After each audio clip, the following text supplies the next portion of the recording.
bernama Jahiliyatul Qarnil Isrin. Nih kan nih, ajaran-ajaran ini yang kemudian lahir di negara kita hari ini, dialirkan beserta uangnya, mengalir beserta pendanaan yang luar biasa. Untuk apa? Menumbangkan Nahdlatul Ulama. Karena kalau Nahdlatul Ulama tumbang, selesai semua, Pancasila tidak akan ada artinya. Yang menjadi perekat hari ini dari berbagai keberagaman ini adalah Nahdlatul Ulama. Mengapa? Indonesia adalah populasi terbesar umat Islam di dunia. Paling besar umat Islam di dunia ini adalah Indonesia. Dan organisasi terbesar dari seluruh organisasi berbasis keagamaan Islam di dunia, yang paling besar adalah Nahdlatul Ulama. Tidak bisa dipungkiri, ini statistik, ini indeks. Jadi kalau ingin menumbangkan Indonesia, maka tumbangkan Nahdlatul Ulama. Itulah mengapa kelompok Hizbut Tahrir Internasional yang kantor pusatnya di Inggris diekspor ke negara kita dengan pendanaan yang luar biasa. Tujuannya apa? Untuk memecah belah umat-umat di kalangan Nahdiyin. Ini tujuannya. Ajaran-ajaran Salafi Wahabi diekspor paksa beserta uangnya datang ke sini. Untuk apa? Memecah belah umat-umat Nahdlatul Ulama ini. Saya tidak ingin mengglorifikasi lalu mendewakan dan memberhalakan Nahdlatul Ulama di sini. Tapi saya berbicara tentang riset-riset yang empiris. Yang saya katakan tadi adalah Phil Caruso dari Tillman University melakukan riset ini bertahun-tahun di Indonesia. Dan kemudian mereka menyadari, orang-orang barat menyadari bahwa Nahdlatul Ulama ini adalah pasak, poros utama dari keberagaman bangsa kita. Pancasila tidak akan ada apa-apanya tanpa Nahdlatul Ulama. Ini harus diakui. Saya tidak ingin mengatakan Pancasila sakti. Pancasila sakti, tapi Nahdlatul Ulama jauh lebih sakti menurut saya. Ini mohon maaf, saya tidak ingin mendegradasi Pancasila, tapi yang namanya filosofi Gronslah, Pancasila ini adalah filosofi Gronslah di awang-awang. Dia adalah aturan-aturan tanpa dogma.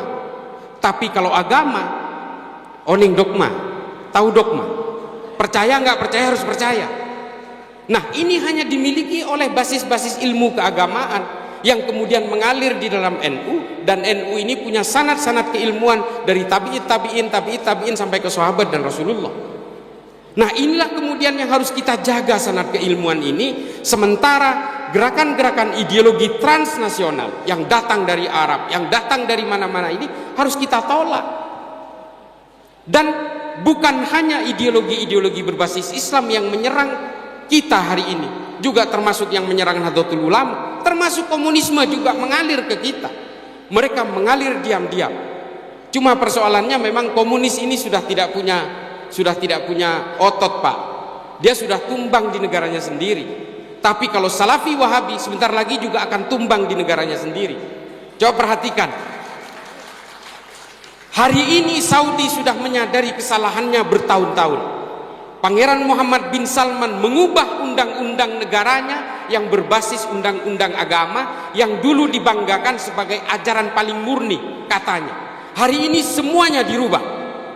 Perempuan Arab Saudi hari ini sudah boleh nyetir mobil, sudah bisa jadi supir Grab, ke luar negeri sudah bisa tanpa mahram, ke mall juga sudah tidak dipisah antara laki-laki dan perempuan, dan pakai hijab sudah tidak wajib lagi di Saudi, kecuali di Haramain.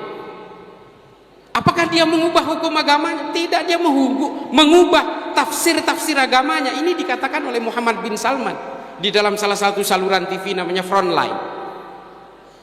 Muhammad bin Salman hari ini memenjarakan ulama-ulama Wahabi. Tore, ini loh hari ini betul-betul menjadi kebingungan orang-orang Salafi Wahabi di Indonesia. Mereka ingin menjadikan Indonesia seperti Saudi zaman dulu. Saudi ingin berubah seperti Indonesia hari ini. Semuanya serba terbalik. Dan inilah ideologi. Bapak Ibu sekalian, agama itu bukan ideologi, tapi tafsirnya ideologis. Harus kita akui itu. Mufassir membuat produk-produk tafsir sesuai zamannya, sesuai situasi yang dihadapinya. Kalau mufassir itu hidup pada zaman keterpurukan politik, maka produk tafsirnya tentang keberdayaan politik. Contohnya Ibnu Taimiyah membuat ajaran al-wala wal bara Karena Ibnu Taimiyah hidup pada zaman keterpurukan politik Islam.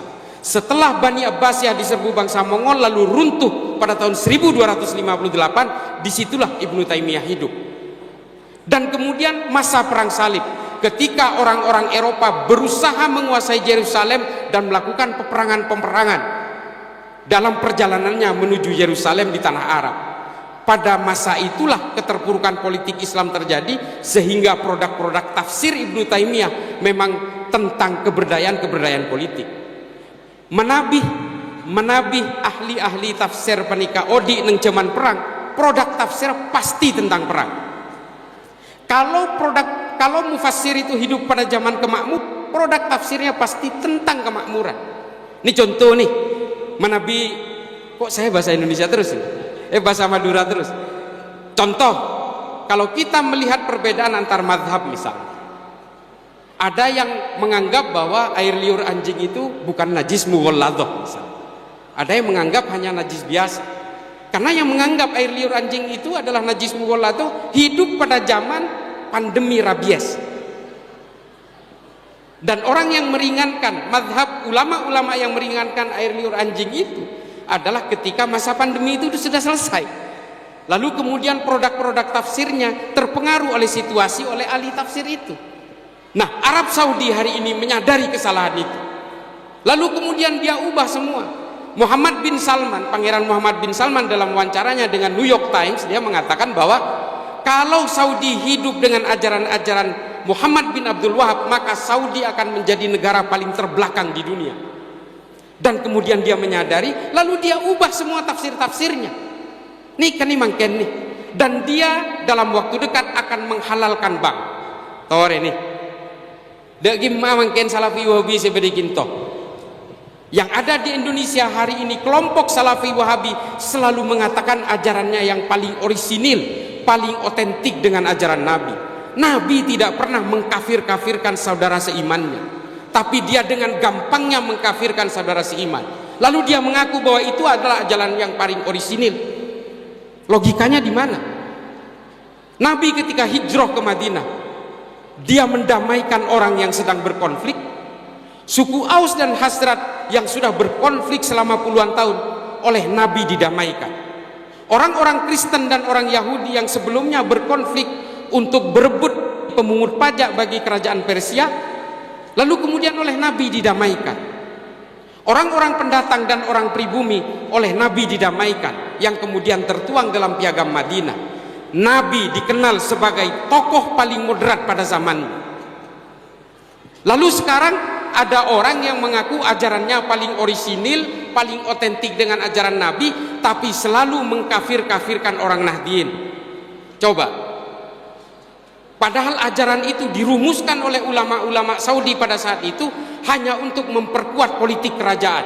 Ziarah kubur diharamkan. Coba, ziarah kubur diharamkan oleh orang-orang Wahabi karena kerajaan dari keluarga Ibnu Saud takut orang Saudi itu punya ikatan resiliensi masalah nenek. Nikah nih, anapa nyelase dek kuburan nikah larang? Karena itu pertimbangannya. Orang Saudi paling ditakuti oleh kerajaan keluarga Ibnu Saud kalau dia punya ikatan ideologis dengan kakek neneknya. Lalu kemudian dilarang semua ajaran-ajaran itu. Dan juga memutus resiliensi ideologis dengan Kekaisaran Ottoman. Tawar tak bantaan bi gula mungkin urusan nikah. Tang bi gula. Karena saya punya data, Pak. Setiap Densus 88 melakukan penangkapan, Densus punya waktu 3 hari untuk menyelami ideologis teroris yang ditangkap. Saya salah satu yang dilibatkan.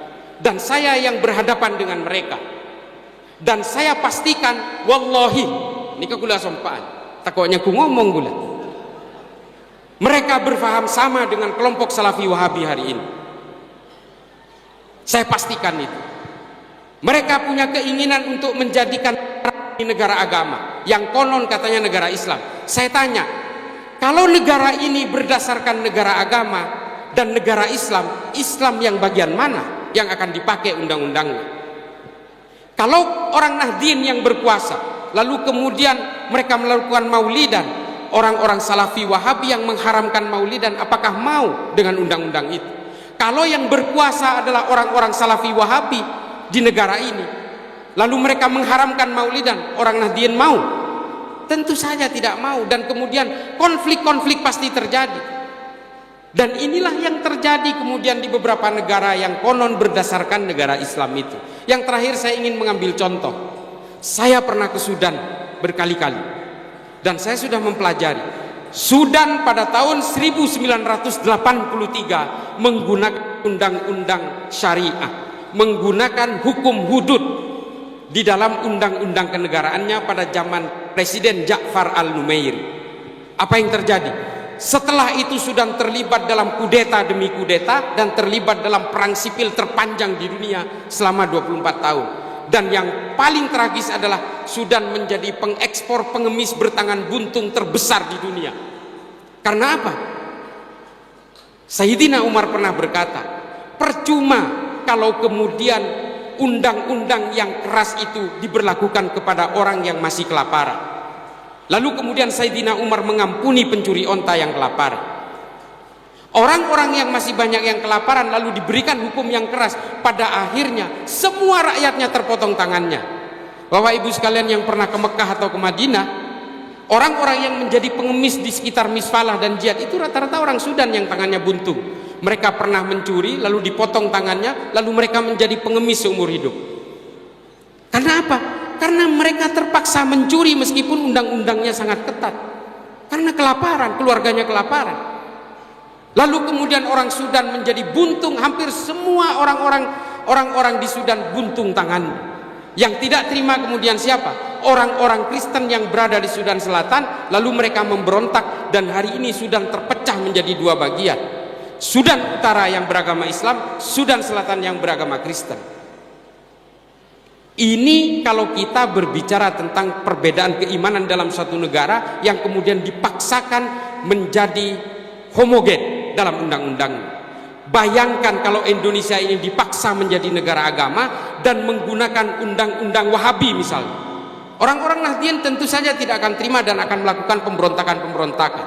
Konflik akan terjadi seperti yang hari ini terjadi di Suriah, di Libya, di Republik Afrika Tengah. Semua terjadi. Dan kemudian konflik-konflik antar masyarakat itu terjadi sehingga negara itu tidak sanggup bergerak sesuai dengan peradaban manusia. Bapak Ibu sekalian, apa yang ingin saya sampaikan ini adalah bahwa berbagai gerakan-gerakan ideologi transnasional hari ini sebenarnya sasarannya adalah satu, Nahdlatul Ulama. Gerakan-gerakan khilafah, Hizbut Tahrir internasional hari ini betul-betul berada pada tataran normatif, berada pada tataran-tataran di bawah permukaan. Mereka menjelma menjadi partai-partai politik, menjadi gerakan-gerakan